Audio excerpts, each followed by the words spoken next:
عظيم عظيم عظيم، شيء جميل ومظهر أوروبي رائع رائع رائع. هو ده الكلام، هو ده الكلام والجمال. كله واقف ورا الخط، كله واقف ورا الخط. اتعلموا يا مصورين الفوتوغرافيا، اتعلموا يا متطفلين. وادي الكأس الغالية وعماد متعب وعناق مع المستشار مرتضى منصور بالحضن. مبروك يا حبيبي. والمهندس محمود طاهر مبروك يا حبيبي وبالحضن. وعماد متعب والكأس التي يحملها الشيخ محمد بن عبد الله بن خالد رئيس نادي العين، ويرفعها عماد متعب وينادي حسام غالي يديها له. يا سلام على اخلاقك يا عماد، يا سلام على اخلاقك يا عماد انت وحسام، يا سلام على اخلاقك يا عماد انت وحسام غالي.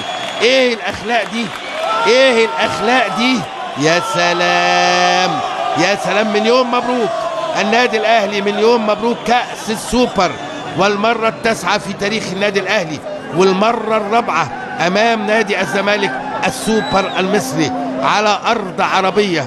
ومن هذا الاستاد العظيم هزاع بن زايد يقتنص المارد الاحمر الكأس الغالية من غريمه وصديقه التقليدي نادي الزمالك.